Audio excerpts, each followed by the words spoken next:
Bonjour, aujourd'hui je vais vous montrer comment réaliser de A à Z un programme en langage Graph7.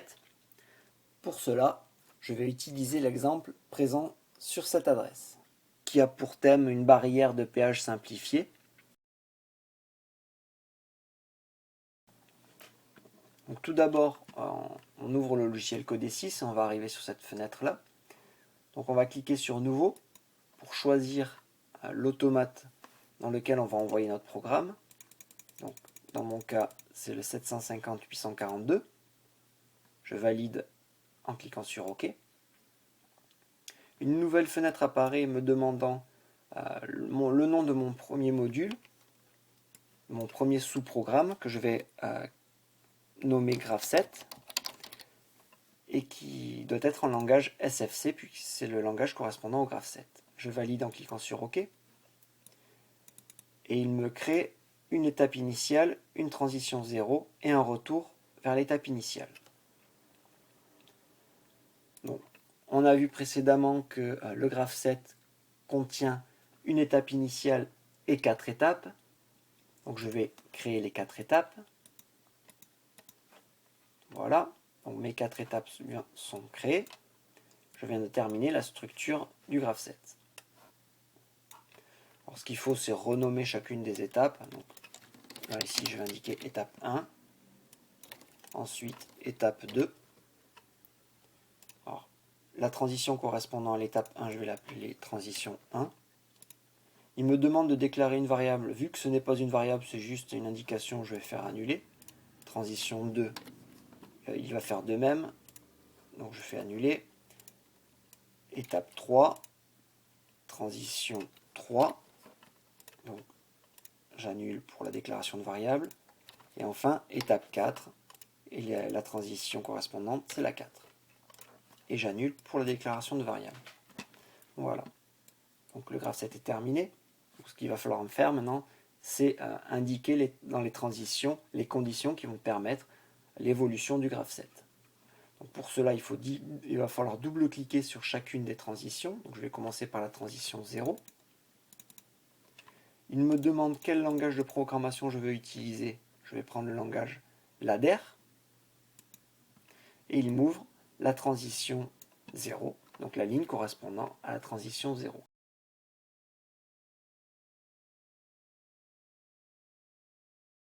Quelle condition permet de passer de l'étape initiale à l'étape 1? C'est qu'une voiture soit détectée sur la boucle amont. Donc je vais créer un contact ouvert que je vais appeler boucle amont. Ce mnémonique, je vais le déclarer en variable globale pour qu'il soit utilisable dans tout mon programme. C'est une variable de type digital, ou booléen ou tout ou rien. Et son adresse, puisque c'est une entrée, c'est ix, %ix, et la boucle amont, c'est ix0.2. Je vais associer un commentaire, et je vais indiquer détection voiture sur boucle amont. Je valide. Donc, en arrière-plan, là, il m'a ouvert variable globale et on voit la première ligne vient d'être créée. Détection voiture sur boucle amont. Donc, je vais indiquer ici que ce sont des entrées afin de structurer un petit peu mes variables globales. Ce sont des entrées digitales automates. Alors vous remarquerez que chaque commentaire est écrit de la même manière, parenthèse étoile, le texte, parenthèse étoile. Et à l'intérieur des commentaires, je peux y placer n'importe quel symbole, texte, des accents, etc. Alors que pour déclarer une variable, on a droit à du texte classique, des numéros, ou le trait du bas. Donc le tiré du 8 et pas le tiré du 6. Si je mets le tiré du 6, il va le prendre, mais ça me générera une erreur lorsque je vais vouloir tester mon programme. Donc le tiré du 8, là ça passe. Il ne faut pas commencer non plus par un numéro. Donc, une lettre, après on peut y indiquer un numéro, mais pas en début de déclaration. Alors on voit ici, après la création de la transition 0, un petit triangle noir est apparu, donc indiquant que cette transition-là a été créée. Donc je vais redimensionner ma transition 0 et la mettre juste à côté. La transition 1. Donc je double-clique sur transition 1, je choisis le langage ladder, je valide. La transition 1, la condition c'est que la barrière soit en position haute, donc barrière haute. Donc il faut déclarer cette variable globale de type digital, et son adresse c'est %ix 0.0. Barrière ouverte, position haute. Voilà, donc je viens de créer ma deuxième entrée. Elle apparaît ici. Donc elle s'est mise au-dessus. 0, 2. Transition 2, je double-clique dessus, langage ladder, je valide. Elle est partie, donc la transition 2 est ici. Hop.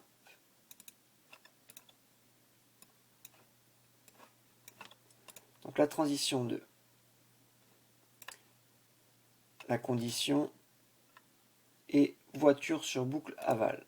Donc boucle aval, je déclare en variable globale de type booléen et son adresse est %ix 0.3.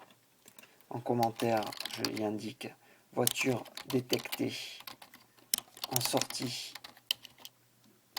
du péage. Je valide. Transition 3, toujours en langage ladder. La condition est la voiture quitte la boucle aval, donc c'est que la voiture n'est plus présente sur la boucle aval, donc pas boucle aval. Donc deux solutions, soit je mets directement un contact fermé, ou alors je peux indiquer un contact ouvert dans lequel je vais placer un pas. Donc pas boucle aval, j'indique donc boucle aval. Ce mnémonique est déjà déclaré, donc il ne va pas m'afficher la fenêtre de déclaration. Je vais placer cette transition juste à côté. La transition 2, je vais faire de même.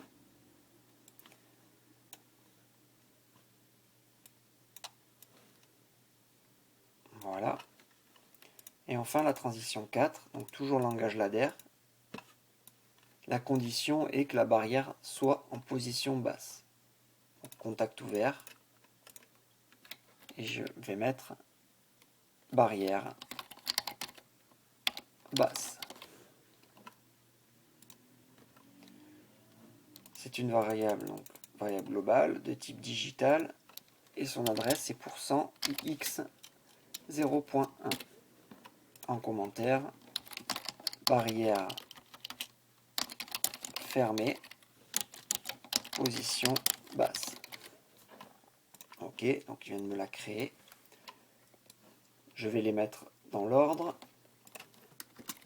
Donc ix 0.0 barrière haute, ix 0.1 barrière basse, la 2 boucle amont et la 3 boucle aval. Voilà.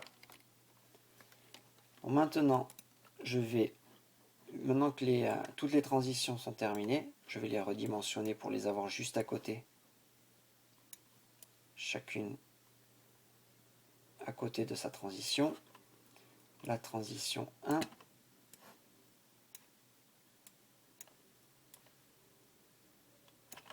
Et enfin la transition 0.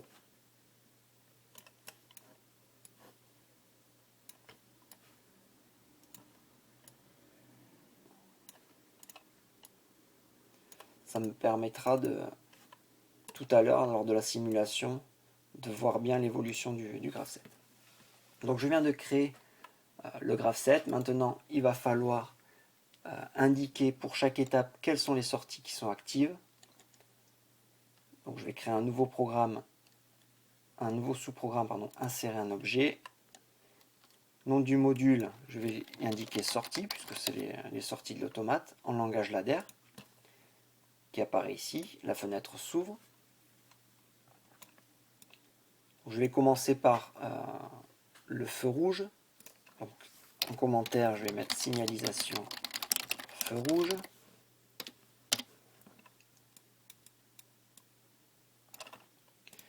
Vu que c'est une sortie, je vais y placer une bobine. Je vais indiquer le mnémonique feu rouge qu'il va falloir déclarer, donc en variable globale, de type booléen. Et l'adresse correspondant à cette sortie, c'est QX 0.3. En commentaire, signalisation feu rouge. Je valide. Donc pour actionner cette sortie, il va falloir être à l'étape initiale, ou l'étape 1, ou l'étape 3, ou l'étape 4. Donc je vais tout simplement les placer à l'aide de contacts ouverts en dérivation. L'étape initiale, ou l'étape 1, ou l'étape 3, ou l'étape 4. Pour rappeler l'étape initiale de mon graph7, vu qu'il s'appelle graph7, je vais écrire ici graph7, point, le nom de l'étape. Donc ici c'est init. Donc je vais indiquer tiré du 8, init. Pour l'étape 1, je vais faire de même, je vais écrire graph7, point, tiré, étape 1.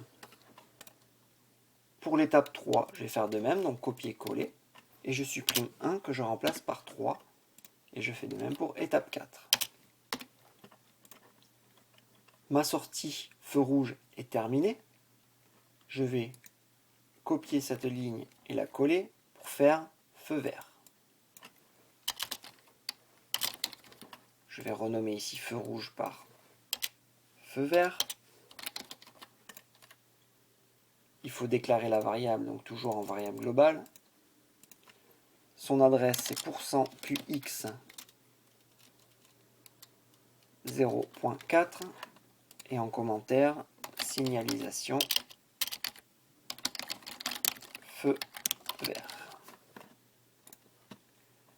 Alors par contre là les conditions ne sont plus les mêmes.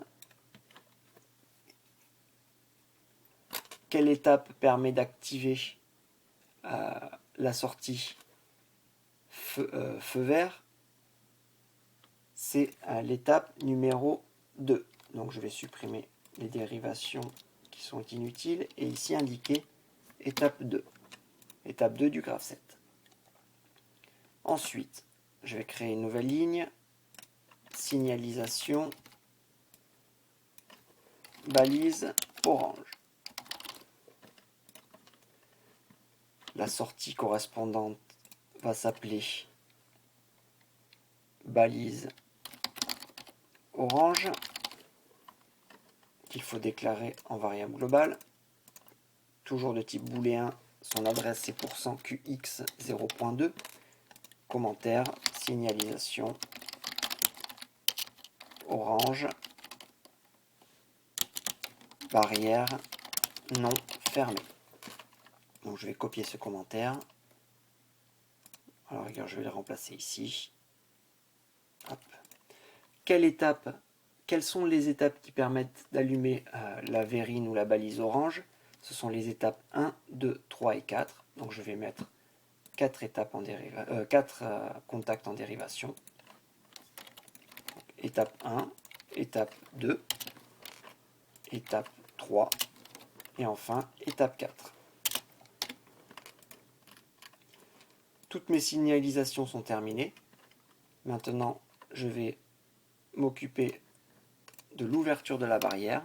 Donc, commentaire ouverture de la barrière. La sortie, son mnémonique sera ouvrir, qu'il faut déclarer en variable globale. Sa sortie associée, c'est QX 0.0.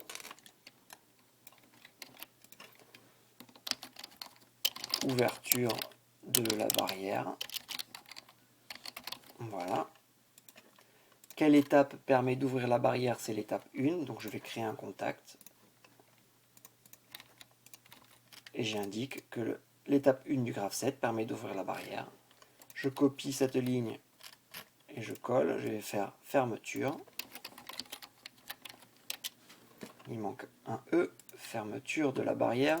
Donc la sortie associée c'est fermé, qu'il faut déclarer, de type booléen. Sa sortie c'est QX 0.1. Ah, je n'ai pas fait copier-coller. Donc fermeture de la barrière. Quelle étape permet de fermer la barrière? C'est l'étape numéro 4. Donc ici, je vais indiquer étape 4. Et je valide. Voilà. Donc, le ladder est terminé. Le programme est presque terminé, sauf qu'il me manque la routine PLC-PRG. Donc si j'avais simulé, il m'aurait donné le message d'erreur comme quoi PLC-PRG n'était pas présent. Donc je vais le créer ici, insérer un objet, PLC-PRG en langage IL. Et donc cette routine va me permettre d'appeler le module graph7 et le module de sortie. Pour cela, je vais taper call graph7 et call sortie. Ainsi, mes deux modules seront lancés au démarrage du programme et seront actifs. Donc je vais réduire. Pour vérifier le fonctionnement du graph7, je vais simuler et tester mon programme. Donc pour cela, on va cliquer sur En ligne, puis Simulation. Donc on vérifie bien que le levé est présent. Puis accéder au système et enfin démarrer. Donc aucun message d'erreur n'a été affiché, c'est que le programme est 5, il n'y a pas d'erreur. Donc à l'origine, on est à l'étape initiale. Et si notre système a été initialisé comme il faut, on va mettre la barrière en position basse. Donc on va forcer l'entrée correspondant à barrière basse à 1. Donc pour cela, je double-clique sur le contact et j'appuie sur CTRL F7. Voilà. Donc j'ai mis mon système en condition initiale et je vais faire dérouler mon graph7.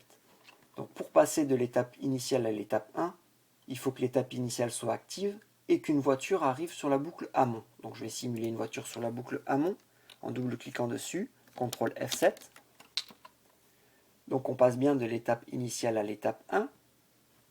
En étape 1, on a bien le feu rouge qui est allumé, la balise orange est allumée et on ouvre la barrière. Donc si on ouvre la barrière n'est plus basse. Je désactive l'entrée correspondante. Donc la barrière n'est plus basse.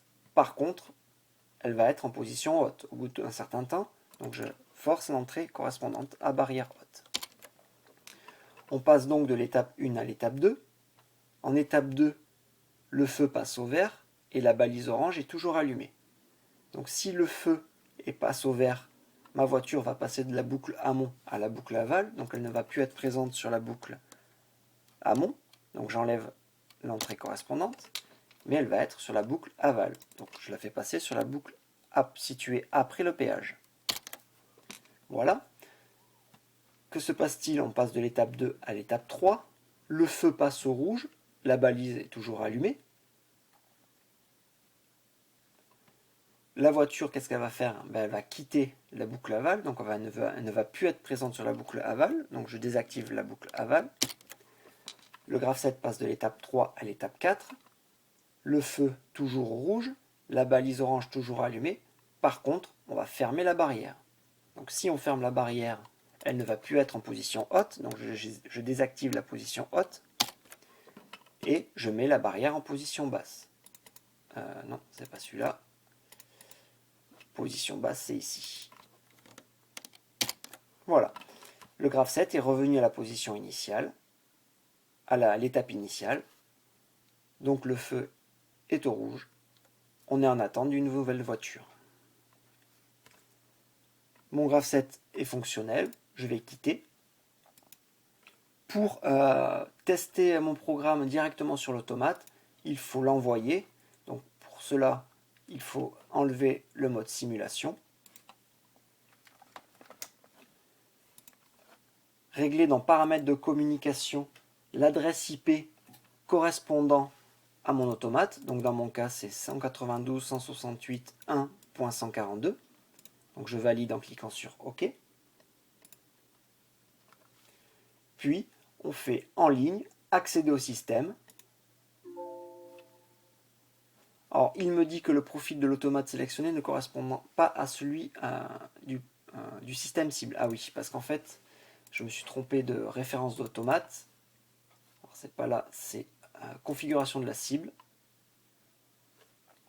Et il faut que je mette 750.881. Voilà, donc je valide en cliquant sur OK. Donc je viens de modifier la référence de l'automate. Donc cette fois-ci, je vais pouvoir envoyer le programme en faisant accéder au système. Il me dit qu'il n'y a pas de programme dans l'automate. Est-ce que je veux vraiment l'envoyer? Je fais oui. Donc là, il est en train de le télécharger. En ligne, démarrer. Voilà. Donc mon automate a bien reçu le programme. Voilà. Eh bien, je vous remercie et je vous dis à bientôt.